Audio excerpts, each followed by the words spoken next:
Welcome into the Hard Count. It is Thursday, July 24th, 2025. Last one on the face of the planet. There's a lot of conversation right now around the college football playoff and auto bids and seeding and this and that. And I'm just here to tell you, I appreciate that discussion happening, but don't let it distract you from the fact that we have college football games about to happen. We'll have those discussions when it's the right time to have those discussions, but if it's just people arguing, head coaches posturing, miss me with that. Dude, we got week 0 around the freaking corner. We're going to talk about college football, the actual game itself that's, again, like I said, about to happen here in a matter of weeks. Glad to have y'all dialed in. Glad to have y'all subscribed. Got to thinking as we got ready for today's show, there's a lot of teams around college football that I don't 100% know what to do with just yet. We'll have our prediction show next Tuesday, so lock in for that. Another reason to be subscribed. But I just look across the country and I'm like, man, I could see this team contending for a playoff spot, contending for 9 wins, or I could see them fighting to be a 7-win team when we look up in the month of November. So without further ado, the most volatile teams in college football in 2025. To me, one of the first-round picks in this discussion is Auburn. Will the real Auburn offense that you signed up for when Hugh Freeze got hired as your head coach, please stand up. I think if you're an Auburn fan, you're begging for that to happen because we've revisited this stat at nauseum throughout the course of this offseason. Top 30 in yards per play, didn't score over 30 points a game. Those things don't add up. So if Jackson Arnold plugs into this system and does what you brought him there to do, which is freaking sling the ball around and get the ball to your first-round NFL draft picks and Cam Coleman, Eric Singleton, the list goes on in terms of talent wide receiver, then you could be cooking. Then you're the one applying pressure. Then y'all are the one having a good time on Saturday afternoons talking about your big win. And maybe you're having a conversation where Auburn's pushing to win 9 games. If you're at 9 wins, is it unreasonable to say you could flirt with 10? I'm just saying. That's where you talk about what you could accomplish. You also have this discussion around, if it's a situation where Jackson Arnold has turnover issues like he had turnover issues at Oklahoma, it could be in a situation where you're fighting to make a bowl game like you were a year ago, like you have been since Hugh Freeze has gotten there. And I like Hugh Freeze. I like Auburn, but just an extremely volatile unit out there on the plains. Let's stay in that state, Alabama. Now, I love Alabama. I think they have a higher floor than Auburn, if we're just going to keep it a buck. Roster's attractive, man. The roster's beautiful. I was talking about this the other day, but I had 4 Alabama defensive backs on my preseason all-SEC ballot at Media Days. And I kind of forgot they were all on the same team. I'm like, wait a second. I knew Damani Jackson and Xavier Brown, cool, but wait, Bray Hubbard, he's there. Keon Saab, he's there. I don't know if they'll all be first team, but that's just one position group. Plus the wide receiver room, plus the offensive line, plus the defense and their potential to take another step under Kane Womack. There's a lot to like there, but dude, I have no idea what's up at quarterback. Neither do you. Ty Simpson, according to the staff, would start if they played a game tomorrow, but they don't play a game tomorrow. He's telling us to win the job in fall camp. Keelan Russell, 5 stars next to your name is a good look. Still a true freshman. Austin Mack. I've been first team all Austin Mack stand since this whole thing got rolling. I love the fact that he's been in Ryan Grubb's system, but you hear mixed reviews and mixed results from him behind closed doors during spring ball, at least in Tuscaloosa. So when I kind of land the plane on how I feel about Alabama, they probably should be a playoff team outside of what they have at the quarterback position.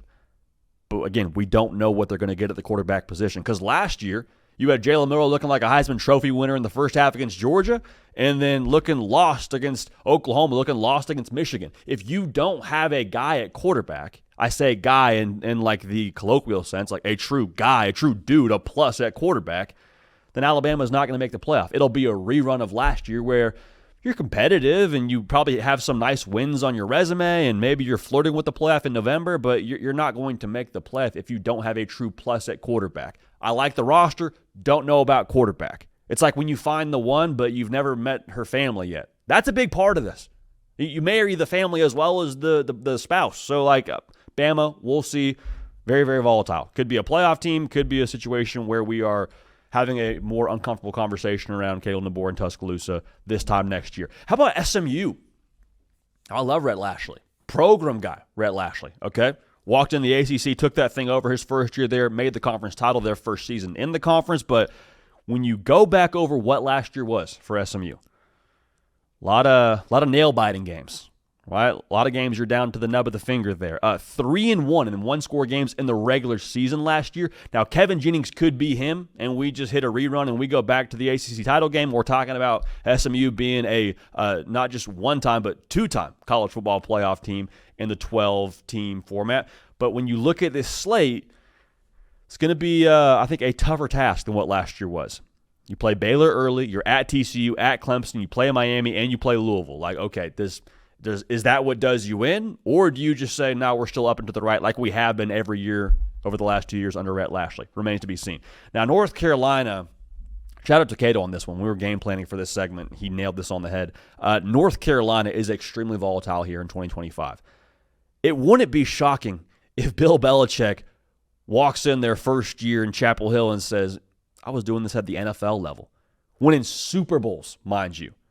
I got too many rings for one hand when it comes to what I did at the professional level. College, child's play. Child's play for me, Bill Belichick. Or we could sit here in the month of November after North Carolina just looks less than professional, to keep it in the vein of what Bill Belichick has done over the course of his career with the Patriots, and say, man, we probably should have seen this coming. I got insert girlfriend joke here. It was going from professional to college. That's a very, very different kind of communication style you have to have when it comes to dealing with guys that are making a lot of money and have a family to take care of, or talking to guys that are just still teenagers, still making a lot of money, but it's a very different kind of, I think, communication style that you have to have. The schedule is pretty workable. Like, you open with TCU as a non-conference game. You get Clemson at home, but like no Miami, no SMU, no Louisville. The equation is there, but I don't think it would also be that shocking if the Chapel Hill experience went south quick, fast, in a hurry. Very, very volatile. Florida is a team that we're going to give you their record prediction later on in the show. I think there's kind of two seasons that happened last year for the Gators. You had what happened at the end of the year when DJ Lagway gets the keys, and you're beating LSU, you're ending Ole Miss's playoff dreams, and vibes are immaculate in the swamp, and you're looking at next year saying, okay, now here we go. This is the team we signed up for Billy Napier. There's also, I think, some attention that should be paid to how they started the year. Now, I understand changing the quarterback position is a massive part of this, and you now have a dude that won those games for you, starting the season for you, so I understand the logic there. But I also think it's irresponsible to just totally assume that it's going to be a copy-paste from the end of last year to the beginning of this upcoming season and all the way throughout the rest of the schedule. I'd like to see that happen. I root for Billy Napier. I root for DJ Lagway, but I don't think it's just a open and shut case of, okay, well, Florida's arrived. They're a college football playoff team. Their ceiling is a college football playoff team. Their floor with that schedule and some unknowns around DJ Lagway's health as we sit here right now in the month of July, like Florida could be a team that struggles to make a bowl game with how rigorous that schedule is. Now, I'm not going to predict that, but I want us all on the same page. Florida, a ton of volatility. Playoff team, struggling to make a bowl. That's, I think, how that whole thing shakes out right now. Now, the Big 12, we don't have a specific team here. The Big 12 is one of the most volatile characters in the entire 2025 season. There's nothing that should surprise us that could happen this year in the Big 12. Nothing. Like, the reason why, they all recruit kind of the same caliber of player. And when you look at what last year was, the team that was picked to finish the year at the bottom of the Big 12 won the freaking conference. All right? I mean, this is a conference so volatile that the powers that be that were in charge of the preseason media poll just said, you know what? There's no point in even doing this anymore.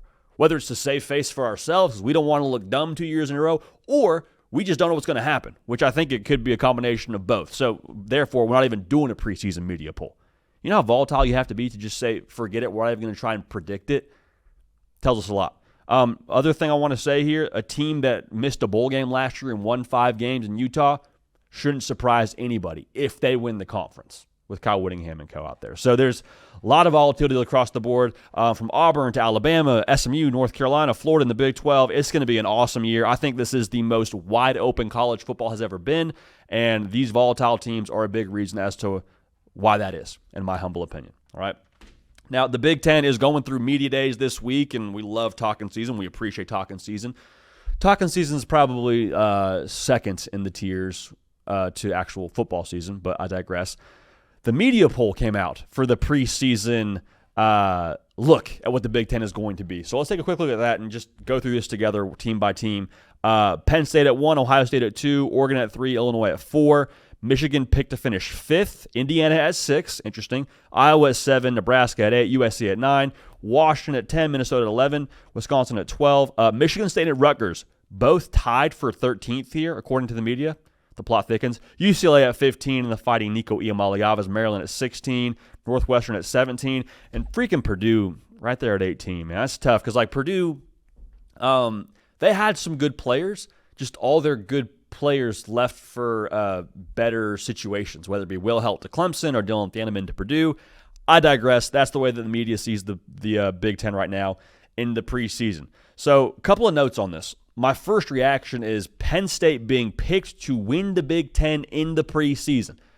Here's how I feel about Penn State relative to the conversation in the college football public right now.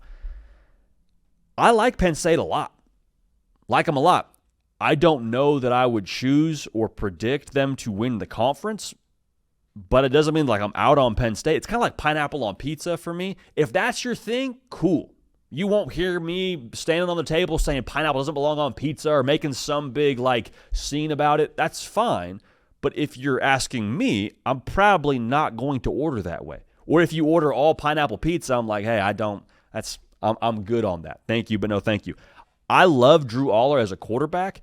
I'm still waiting on that moment where it's like, hey, he's the reason why he carried them to beat a team they shouldn't have beat. And as much as I like Penn State's roster, I'm still curious and, dare I say, skeptical as to how they stack up from a top-to-bottom roster talent depth-wise to some of those teams that are ranked behind them and that they'll have to beat if they want to win the Big Ten, like Ohio State, Oregon. They're at 2 and 3. I don't think that's like massively unfair to have those two teams in the top 3. I just full transparency would have one of those two as the team picked to win the conference. More on that later next week. But the reason why is those are the two teams that have the best players, have been top 2 in the conference in the recruiting rankings every year since Dan Lanning's been at Oregon, and they have the best coaches. I think Dan Lanning and what he's done at Oregon, I think what Ryan Day has done since he's been at Ohio State, to me, that is more impressive than what Penn State has right now. And that's not a James Franklin knock. That's just kind of, I think, what the proof has been in the pudding. Like, I don't believe James Franklin has beaten Dan Lanning unless there's some game that I'm not remembering here. I think Dan Lanning's got the 1-0 there. Now, it was a good game, and Penn State played well, but a lot of it is, and I hate to be the guy where it's like I need to see it to believe it because I think that's kind of a dangerous approach in college football. But I think I need to see more depth on the roster, top to bottom, from Penn State before I'm picking them over Ohio State or an Oregon as it stands right now. All right. Now, Illinois at 4, I don't trust them, man. I don't trust them. And if you want to put them at this spot in the preseason poll, great. But like, y'all, they were 5-1 in one-score games last year. 5-1. If 2 of those go differently, like we're looking at a very different conversation, I think this time this year around Illinois. They lose their top 2 leading receivers. They lose their leading rusher from a year ago. I like Luke Altmaier. I don't know if I love Luke Altmaier. Like, again, if you want to be in Illinois, be my guest. But like 4 to me is just a touch rich. Now, Indiana at 6, not an unfair ranking, but I just want us to discuss what Indiana is this year. Last year, it's fair to say that they were a team that benefited from their schedule. They were also a really good football team, right? So make sure we make that clear. But they play a bunch of teams this upcoming season that they didn't have to play last year. So I don't want to take anything away from what Indiana was in 2024.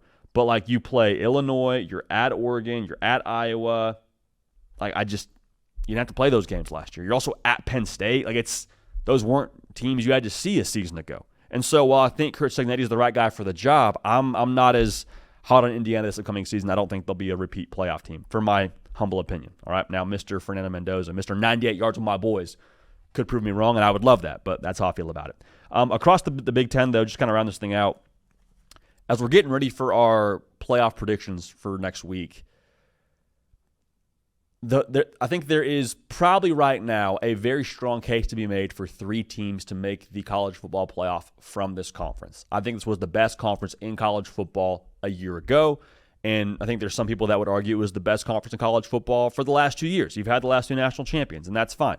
But the fourth team to get in from this conference to the college football playoff, that discussion is where this gets really fascinating. Because there is a middle tier, I think, of the Big Ten that is just really sneaky. Like I look at Michigan, Iowa, Nebraska, USC, Washington. I can talk myself into every single one of those teams factoring in and being what last year's Indiana was. Like, I mean, Nebraska, they play 4 true road games. Iowa, they don't play Michigan. They don't play Ohio State. They get Oregon and Penn State at home. Home field advantage for the folks out there in Kinnick, probably a good deal. Michigan, we keep saying this, the roster math checks out great for them. I mean, you beat Ohio State and Alabama throwing for double-digit passing yards. And you plug in a freak show and Bryce Underwood at quarterback. True freshman, but if he pops, like, okay, the schedule for them also very workable. USC, defense is, I think, continuing to elevate, and I like Jaden Miava more than most. Washington, a lot of their big games are at home. So like, you go down the line here, and even this is, again, assuming you're not in on Illinois like I am. There's a lot of teams here that I think could be the fourth from the Big Ten to make the college football playoff. So that's more so just me venting and telling y'all I don't know exactly what this middle tier looks like, but I think the Big Ten is going to be awesome this year. I think it's going to be an awesome TV product. I think the quality of ball is awesome, and I cannot wait till things get rolling because it's going to be, I think, once again, like we all know, one of the top conferences in the sport. And we'll have a very good case, I think, to be the top conference in the sport for the second year in a row. Now, Ohio State, they were a part of Big Ten Media Days, obviously. Showing up there probably felt pretty good after winning the national championship for Ryan Day and co. And I was, obviously, we did the show from Atlanta about a week ago for SEC Media Days and had a good time out there. And it's very, very, I've said it a lot. I'm very high on LSU. I think they're going to contend to win the national championship. And was doing some radio for a Baton Rouge station. Great folks out there from Matt Moscona in ESPN Baton Rouge. And he posed the question like, hey, you're high on LSU, but let's just say you can't pick LSU to go win the national championship if you were going to. Who else would you pick to win it all? I thought about it for a second. I'm like, man, Ohio State's still got a lot there. And he said, yeah, that's 100% true, but like complacency's pretty toxic. Dare I say poison for most teams coming off a national championship. And I think that's 100% true, but I don't know if that applies to this Buckeye team. More on that in a second here. If you're an Ohio State fan, you're a college football sicko, our time is now. If you're listening on podcast and hear me tapping the table, it's my essentially pounding the table for us to all get dialed in together. And if you're an Ohio State fan, you want more content around your Buckeyes, make sure you are subscribed to the channel. Big one, week one. We'll talk about that in the weeks to come. The feeling that I have, though, around Ohio State relative to that idea of complacency, I think that would be something I'd be more easy to buy in on if there was a lot more back for Ohio State. Like you bring back your quarterback, you bring back all the coordinators, and there's a lot of returning production and all that. And it's like, hey, yeah, I could see you having to fight complacency a lot more in those situations because it's guys that won the national title from the year before and felt that confetti hit their complexion and vibes were great in Atlanta. But like there is so much newness with this new Ohio State team, with this 2025 edition. There's a lot of dudes that I think have something to prove that weren't a part of last year's national championship run and the role they're going to have to be here in 2025. Like defense, you have 8 new starters. A lot of those dudes want to prove it to the rest of the country. I also have to imagine want to make themselves a bag when it comes to the NFL draft. I don't think you have to motivate those dudes. New quarterback, whether it's Keenholz or Julian Sayin, they're going to have their work cut out for them. You don't have to tell them what time it is to be the Ohio State quarterback. Like, there's going to be a lot of juice there. New play caller in Brian Hartland on the offensive side. There's a dude that's been semi-vocal about his career aspirations of getting back to the NFL. And from reading between the lines here, wants to be a head coach in college football. You don't think there's something at stake there for him to prove himself as a play caller in one of the most recognizable brands in college football coming off a national championship? Matt Patricia. Like, we keep going down the line here. There's a lot of guys on this roster and in that building, on that staff, that are going to, I think, have a little bit of extra edge to them, regardless of what happened a year ago. The other thing I'll say here, why I don't buy the idea that complacency is going to poison Ohio State or be the reason why they don't repeat, I think there's too many leaders a part of this building that are back. Like Caleb Downs, he's back. Sonny Styles, he's back.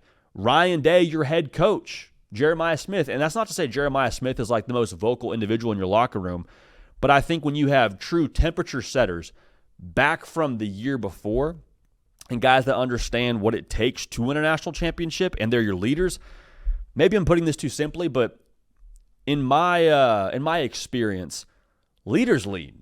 You know what I mean? Like, it doesn't really matter if you won the national title the year before. If you're a leader and you keep the main thing, and you have your head screwed on straight, you're not influenced by all those things. Now, your task as a leader is to make sure everyone around you isn't influenced by that. But if you're one of those top dogs, and when you're Caleb Downs, you are a top dog, you're Sonny Styles, you are a top dog, when you speak and it holds weight and people listen, I think you're that much better positioned to then have everyone around you dialed into the mission, have the proper competitive composure and competitive focus. So all that's to say now, like, that part of it, I think, knowing what it looks like and having those leaders in place, I think there's no way to quantify that, and I think that's a big reason why I don't think complacency will factor in for Ohio State. Now, we have to say this because it's important relative to just Ohio State in any discussion, but especially in this one. I think you could sell me on the complacency angle a little bit more easily if Ohio State beat Michigan a year ago. You know, like, that was a goal of theirs in the preseason that they did not accomplish, that I think propelled them to win the national championship and got them back right. But if you don't think that's something that Ryan Day hears about or thinks about or is working on behind closed doors every single day of the calendar year, you're kidding yourself. You're kidding yourself. Because that rivalry to that fan base means everything. I mean, there were folks in Atlanta, whether it's true or not, saying during media days that were fans, you know, around the media day festivities, that people were asking them from the media, going up to their spot, the fans that is, and asking them, would you rather win a national championship or beat Michigan? Sounds like it was pretty split. Like, that's how intense this rivalry is. And so if you don't think that there's some sting there and some feeling of, hey, we haven't finished the job just yet, you're kidding yourself. You're absolutely kidding yourself. So will they go back-to-back and win a national title? I don't know. I believe in Julian saying I don't think talent will ever be the issue for Ohio State. But I really don't believe that if they don't get it done, it'll be a thing of, well, Ohio State just took their foot off the gas. They got complacent because they won the national title the year before. I really don't. I really, really don't. I think what it'll come down to is, do you have, when you get to the college football playoff, the championship medal for 3 to 4 games? That was Ohio State a year ago, right? Like, they weren't a national title team in the month of October. Dare I say November? Look at the Michigan game. They weren't a national title team at that point in time, had national title talent, but they honed that medal over the course of that regular season, and it was time to go win a national title and go on a run. They were ready for it. Give it to the Michigan game as the credit. Give it to the hitting the reset button as the reason why, but that will be why they win a national championship in 2025. Not a matter of, oh, we just didn't get complacent. That's part of it, but I don't think that'll factor in when it comes to what Ohio State's going to be here in 2025. So the plot thickens. Season's about to start, man. I cannot wait. I cannot wait for that first game against Texas, dude. That's going to be, I mean, you got Joel Klatt on the call, Gus Johnson. I mean, Cato. I wish Cato could jump on them. If you haven't listened to the Huddle podcast, make sure you do that, because I'm going to ask Cato to do his Gus Johnson impression when we do that here this upcoming Friday. So lock in for that. Again, the Huddle podcast. Not something we do on the YouTube channel. It's something we do kind of lower key. So go get locked in there. Appreciate y'all being subscribed to the podcast feed. All right, a lot of good stuff over there. Now, Big Ten Media Days are happening. ACC Media Days also happened this week. And in attendance was Miami. They brought their starting quarterback, Carson Beck. And he said something that made sense, but also kind of made me raise my eyebrow a little bit. Was asked about his turnovers, and he said this, quote, "Last year, there were just times where I just tried to press too much. I tried to be Superman and save the day. That's not what we need. I just need to be myself," end quote. Now, I don't think what he's saying is like all the way incorrect. Anybody that watched Georgia a year ago is like, this does not look how it's supposed to look. Very obviously, Georgia wants to run the football. Very obviously, Georgia cannot run the football how they want to run the football. So when that happens, what do you have to do? If there's less from one part of your offense, you ask more of another part of your offense. Overcompensate. And so Carson Beck overcompensated to the point of double-digit turnovers and poor decisions. And I think everyone was able to see that from what he was last year as a starting quarterback. It wasn't an ability thing. It was a decision-making thing. And so while I get that and I agree, the second part of that is where I kind of say, Carson, I don't know, brother. I don't know. I don't know if Miami needs you to be Superman, but we might need like Captain America, like Iron Man, like an Avenger of some sorts would be really nice, because it's also important to note Georgia's offense and the way they run things, different than the way that Miami runs things. Like Carson Beck was asked to be a throw maker and a leader and not turn the football over. Miami's going to ask him to like legit be a catalyst. Okay, if you go look at what Miami was last year, they're top 10 in yards per pass attempt, like 9 point something. Georgia was in the 7s when it came to yards per attempt. They weren't trying to stretch the field every other snap. Like Miami will go as Carson Beck goes. And so, yes, you don't press or have to be Superman, but you do need something from him. I also think that whoever is fitting that bill for the alleged like $4 million-ish he's getting in NIL, I don't have to be Superman. Really? We're paying you like Superman. I don't know what Superman makes on an annual basis, but I don't think it's probably that much less than $4 million. All right? So again, I'm trying to position this properly to where, again, I don't think Carson Beck has to go win the Heisman Trophy for Miami to be successful, make the playoff, and all those things. But if Carson Beck has a C- kind of year, I think Miami will have a C- kind of year. If you don't believe me, look at what Cam Ward was last year. He was phenomenal, like number 1 overall pick. We had the best single season of any Miami quarterback in the history of that place, and that's a historic place now. That logo carries some weight. There's a lot of good quarterbacks that came through there. Cam Ward had the best year statistically of any dude. Miami played for the Pop-Tart Bowl. You say, well, JD, the defense was atrocious. Yeah, it was. But Cam Ward carried Miami to 10 wins last year. Carried them. When things got hairy, whether it was in the first or the second half or whatever situation you found yourself in, the Vautech game, the Cal game, like Cam Ward was your dude who bossed up and made things happen for you. That's the way things are structured. You still have to play complementary football, but it goes through the quarterback position at Miami. I think that's the same thing for Carson Beck. I'm not saying Carson Beck has to be Cam Ward, but you have to have that same effect of you are the guy. You're the reason we win games.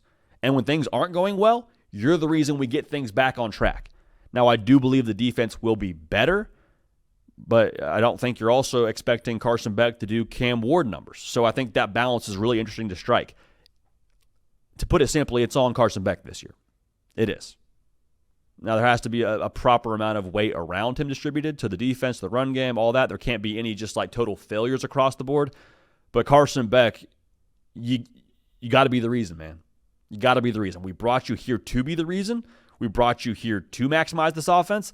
That's kind of what the best quarterbacks do, right? And we're not an NFL show, but I think it's the best example of this. Great quarterbacks, great players, they elevate those around them. So, no, you don't have Jacoby George or Xavier Restrepo, but you got some young bucks and JoJo Trader. I'm very high on Malachi Toney, the true freshman. Go be the reason why they're successful. Go elevate their game. Pat Mahomes did it with the Chiefs. Tom Brady for forever is out there with me at receiver and winning Super Bowls. Like Carson Beck, you have to have that sort of effect on your football team if you want to be a team that breaks through, makes the playoff, wins the ACC, and all that. I think he can. Will he? If they do, it's not because he just played it safe and had an average stat line. All right, so don't need to be Superman, but Carson, I would adore if you could just be like the Hulk, Flash Gordon, Captain America, Iron, like any of those, I'm cool with, all right? And that would, I think, be massive for the folks out there in the 305. Let's stay in the Sunshine State, though. It's record prediction season. I told y'all, man, we have our full prediction show for you on Tuesday. Conference title winners, playoff field, national champion. We'll sprinkle in some Heisman Trophy juice for you there, so get locked in for that one. But we're rounding out our record prediction series here. Wanted to wait till we got to media days before we touched the SEC just yet. Today, we're tackling the 2 most difficult schedules in college football, for my money, outside of Wisconsin. And that's Florida, that's Oklahoma. But let's start with our friends out there in Gainesville. For the first time since Billy Napier got the job, you feel like you actually have what you need, on paper at least. Got a quarterback. You also have true returning production, top 20 in America. Only team you're going to play with more returning production than you is Texas A&M. You have leadership Like, you have guys that have been through what last year was and the year before was, and like have stuck around and actually gone through the hard stuff, and that gives you, I think, a lot of credibility in that locker room. You got dudes to get the football to. I love Jaden Baugh in that backfield. I've been very, very vocal about my affection for Dallas Wilson and Michael J. Get Sturdy one time. You got Eugene Wilson, Dallas. Like, there's a lot there, to put it simply. There's a lot there. Nashawn Montgomery, a lot of names. You catch what I'm saying? There's real culture. There's less noise around your head coach than there ever has been, I think, since you've been at Florida going into last year. There's a lot there to be excited about. And so it's sort of getting into that tier. We talk about like the Uncle Ben tier of great power comes great responsibility. A lot of things on paper comes great expectations. That's kind of where Florida is right now. Now we'll get to the schedule in a second, but that's, I think, really where the disconnect happens for the college football public when we talk about the roster versus what they're going to be from a record standpoint. I don't think anybody is out on Florida at a talent level or a roster level. Where people start to differ is, well, what are they going to do when it comes to the schedule? And we're going to talk about that in a second, but I do want to just give Billy Napier his flowers here. People miss this. He never let it blow up. You know what I mean? Like, there was a lot of points throughout the tenure for him there, even and especially after Texas A&M, where you could have had a lot of guys either mentally hit the portal or in the offseason literally hit the portal. And give him credit, because this team, I never really saw an excess of either to the detriment of what this year is going to be. Like, he kept buy-in high. He kept belief high enough. A team that battled for him, after the A&M game and beyond, to finish with 7 wins, 8 with the bowl win. Like, I think that speaks volumes to how much true belief there is behind the curtain out there in Gainesville in Billy Napier from a locker room level, which is really all that matters for my money. My question is, how many games is DJ Lagway worth for you? Assuming he's healthy, assuming you get the version you got at the end of last year, how many games is it where, hey, Florida, we don't actually have the talent to go against insert whatever foe you want in the SEC here, but we got number 2? How many of those games is it just, yeah, but he was the difference? Because if it's 2 or 3, the conversation changes drastically of, 1, obviously.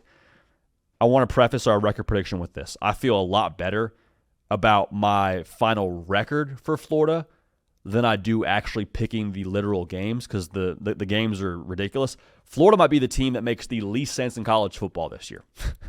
Just full stop. You'll get to the end of the year and say, how did they beat that team but lose to that team?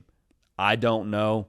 DJ Lagway, Billy Napier, finding a way, didn't find a way, whatever. Like, I think that's kind of where Florida is this year.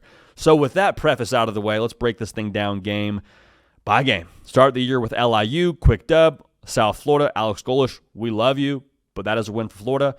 Then you're at LSU.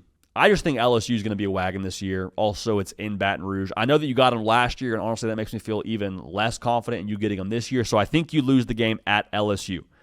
Then you go to Miami.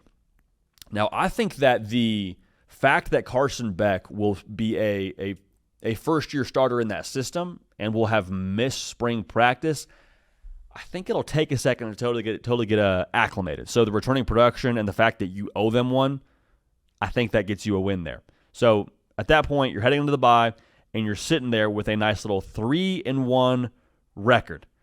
And you play Texas. Texas is also a wagon. I think there's a gap there talent-wise. I think you drop that game. Go to A&M. All right, now this is kind of a swing game of sorts, I think, for you. But the game at A&M in College Station, what I think about Marcel Reed, I like A&M at home there. So I think you drop that game. You beat Mississippi State. No surprises there. You play Georgia on the world's largest outdoor cocktail party.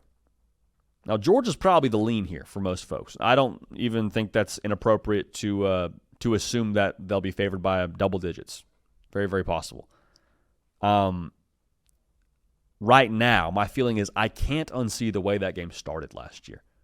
Because remember, DJ Lagway is dropping a dime to Aiden Mizell, and it's like, oh my gosh, Florida just went up. Are they going to do this? DJ Lagway is incredible. And then DJ Lagway gets hurt, and things kind of fell off the wagon there from Florida. Georgia was just too much, too deep, and all those things. But Georgia got a first-year starter as well in Gunnar Stockton. I think it's fair to wonder a little bit around what happens for Georgia if DJ Lagway does that again and kind of pushes them into the shootout. The feeling I have around this, whether it's fair or not, remember when Texas kind of gave Alabama that game in the first half when it was Quinn Ewers his first time as the quarterback at Texas and Bryce Young on the other side? Now, Georgia doesn't have Bryce Young, but remember now, like Texas kind of controlled the first part of that game. Quinn Ewers gets hurt, and then the game went to Bama. But the next time they played in Tuscaloosa, like Quinn Ewers kind of finished what he started. I wonder if DJ Lagway, I predict DJ Lagway finishes what he started in the game a year ago. I think Florida, for the first time since 2020, beats Georgia. All right, so vibes are pretty good from that point forward. You beat Kentucky on the road. I think you actually do beat Ole Miss. I like Austin Simmons, but I think you get a win against them. Now, as much as the Georgia win fires you up, you play Tennessee in the Swamp, and you're saying, JD, we own Tennessee at the crib. All right, and maybe that's true. But I can't help but feel like how beaten down this Josh Heupel Tennessee team has been this offseason. I think that they're going to play hard for him. I think that Joey Aguilar will have it kind of clicking for him by the end of the season. I think they actually find a way to beat you in the Swamp for the first time since 2003. So the Georgia win feels great. Tennessee loss feels probably really weird, but I think you drop that game. I think you finish with a win over Florida State to, finish unbeaten in the state if you're Florida. So that puts you at a record of 8-4. Now, if you're saying, JD, you're wrong, we're going to find a way to win one more of those. We're beating Tennessee, getting 9-3. Cool. Your prerogative. I'm not going to tell you to not consume some optimism during this part of the year. It's your prerogative. I got them 8-4, but if you do get to 9-3, I think the playoff conversation is very legitimate. More legitimate than I think maybe any other team in college football. But roll with me here. If you do finish 8-4, a lot of people right now are saying, JD, if they miss the playoff, fire Billy Napier. You're not wrong for having that emotion. I think that reads well on a tweet, but are we sure we want to fire Billy Napier and blow this thing up? Because I just told you, he's done such a great job keeping everything intact against all odds, against the results. He kind of kept Florida culturally, roster-wise, in a decent spot and found ways to keep taking steps forward. You really want to fire Billy Napier and say, we'll see what happens with DJ Lagway? I mean, maybe you feel that way at the end of the year, but I don't think that's probably the move. Let it bake for another year, and you're probably tired of hearing about being patient, but just let it bake for another year. See what the draw is. Because this schedule in itself, it's very difficult to win with this at the level that I think you expect to win at with Florida. If you do, incredible. Build the statue. But I don't know that this is blow up the whole situation worthy given that schedule and given who you have at quarterback. I would let it bake for another year and see where we are in 2 years in the 2026 season. But for me, final record prediction for Florida, 8 wins, 4 losses, and the party rolls on. Now, let's go from one ridiculous Hunger Games schedule to the next. The good folks out there in Norman, man, what are they finishing with in the 2025 season? Last year, 6-7. A lot of frustration, a lot of weird vibes after losing to Navy in the bowl game. Let's be very clear about this. If you haven't been tuned in to college football and what happened from the end of the last game for Oklahoma to right now, that's okay. That's why we're here. This is not last year's team. It's not. Now, the house might look the same address, exterior looks the same, no uniform changes that I'm aware of right now out there in Norman. But you walk into this house, you actually take a second to look at what's going on there, what's been going on there. It's very different. You remodeled the kitchen, got a pool in the backyard, got some new wallpaper, got a new quarterback, got a new coordinator. Oh, Brent Venables, by the way, is calling the defense, one of the best defensive minds in college football, was always involved, but now truly said, Michael Scott, my turn, pass the sticks. You'd like to think you'll be healthy with your weapons, who I still think are pretty solid. Everything to me is just day and night more stable, and you're hoping for a lot less. Like a year ago, you were hoping for a lot of things to work. And there's always a certain degree of hope during this part of the year, but you were hoping Jackson Arnold and Seth Luttrell could figure it out, even though that wasn't who Jackson Arnold committed to. You were hoping the brand new offensive line could figure it out. And it's not wrong to have hope, but I don't think you're depending on hope this year. You're depending on a coordinator and a quarterback that have worked together. You're depending on Brent Venables with a lot of production back on that defense to be able to get things right. I feel way, way better about the floor for Oklahoma here, even with this schedule, than I did a season ago. Now, I do think they have to start fast, because that was kind of the Achilles heel for me, at least, watching Oklahoma, in addition to the injuries. I hear you, Norman. I understand. But last year, even though they were winning games, it just never really felt like it looked right. I mean, like the game against Houston, you beat them by 4. 16-12 rock fight. Egregious, ugly. Mom didn't even like that one. They say it was a game only a mother could love. A mother did not love that game. She turned away in disgust. The Tulane game, the final score was nice, but like that was a one-score game in the fourth quarter. Never really looked all the way right. And then the Tennessee game happens, and that was where, I don't know if fell off the rails is the right way to put it, but that was where it became pretty evident, like, hey, we got problems here. The diagnosis is not that great for what we got here. You bench Jackson Arnold, and I mean, Michael Hawkins Jr. fought valiantly, but there wasn't enough there to really push through and be a team that was going to be contending for a whole lot in that season. And you still found a way to beat Auburn. That was awesome, and that took some Sooner magic. But again, you heard him saying it never totally looked or felt right. I think for Oklahoma this year, if they can get rolling early, and the big games you're looking at are Michigan and the game against Auburn, both at the crib, and both will be tremendous opportunities for this team to establish some mojo early. Belief isn't everything, but it's a powerful thing for a team that won 6 games a year ago. You know, like it's not everything, but I think it definitely matters and would be a great service to this football team. If you could start out 4-0, be undefeated going into Red River at 5-0, that would go a long way for this team. I think it would tell them, okay, we're going somewhere with this John Mateer guy and with this defense and all that. We can accomplish this. So will that actually happen? Let's break it down game by game. Illinois State, love you. It's a tough deal, man. Oklahoma gets it done. Now, Michigan rolls into town. I'm very high on Bryce Underwood. I'm very high on his future. I am a Sharon Moore stan, going back to his alma mater in Norman. Can't help but feel like Brent Venables getting Bryce Underwood for what I assume will be his second start ever in his college career, his first ever road start. Maybe Bryce Underwood's just different. Wouldn't be the most shocking thing, but I think BV will have something cooked up for the guy, and I think you win that football game. You go to Temple. I'd like double, like 2 Temple. All right, cool. Go to Philly and get a dub there. Very nice. You play Auburn. This one's going to be high stakes because this is a quarterback now in Jackson Arnold who, again, you benched a year ago. If you lose this game, it will not be a good feeling. It will not be a good feeling because this was a team that you beat last year at their place. You come back to Norman, you can't get a win. That would be uncomfortable, to say the least. Now, I think things stay comfortable. I think you beat Auburn. You get a bye, you get Kent State, that's a win. And you play Texas. I think you find a way against Texas. I think being unbeaten, heading into Red River, you got some mojo. I love Arch Manning, but I know more about John Mateer right now than I know about Arch Manning. I know more about how that offense is going to work together with Ben Arbuckle than I do about Sark and Arch, right? So for me, I think that weird things happen in that game to begin with. I think Texas is probably the more talented team, the deeper team. I think John Mateer makes the difference in that game. I think you win Red River and you stay unbeaten. Now, I think there's a letdown spot. You got to go to Willie B. This is a tough way for the schedule to work. To have Red River and then to go to South Carolina and play Lenore Sellers, tough. Very, very tough. I think you drop that game. Then I think you beat Ole Miss. I think you get a win at Tennessee, which would be another confidence booster. Get a bye. I think you do lose to Bama. I just think Bama is not going to forget what last year was and take that pretty personally. I think that's a loss. You beat Missouri, and then I'm very high on LSU. I think LSU is going to be one of the best teams in the country this year, and I think you drop that game. But if you're keeping track, that's 9-3. Oh, 9-3? And if I'm correct in how I'm breaking this thing down, at a spot where you could punch a college football playoff ticket with a win over LSU to finish the year 10-2, to me, that record at 9-3 silences all the discussion of, is Brent Venables the right guy? Can he get it done? Is he a head coach? 9-3 tells you you're going somewhere.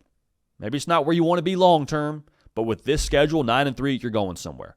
Now, there's also, I think, going to be some folks that argue for Oklahoma to be a college football playoff team at 9-3. I'm not going to make that prediction right now. I think that probably requires a few more breaks, but it is what it is. The bigger thing here is I think 9-3 being that close to the playoff, I think that would bring John Mateer back. Now, I don't know 110% what that would mean when it comes to his production that year, and if he's slated to be a first-round pick, it's hard to say no to, but he strikes me as a dude that is very competitive. I think that the NIL money to come back to Oklahoma wouldn't be too shabby either. I think 9-3 would bring John Mateer back for the 2026 season, which would put you in a spot to really get cooking for that upcoming year. But for me, Oklahoma, I think they finished the year with 9-3, and that record with that schedule, nothing to scoff at. All right. Hey, we appreciate y'all being dialed into this show and making it what it is. Got a lot of content coming for you, man. We gave you 2 record predictions at the end of today's show, but we have a smorgasbord, to use, I don't know if it's an ACT, SAT word, smorgasbord of record predictions coming your way. And again, our full prediction extravaganza will be going down on this channel on Tuesday for the full length show. So again, make sure you are subscribed and dialed in. But man, it's a fun part of the year. We appreciate y'all. We love y'all. For Cato on the 1s and the 2s, myself, JD PicKell, we appreciate y'all and love y'all. We'll keep this party rolling. We will see y'all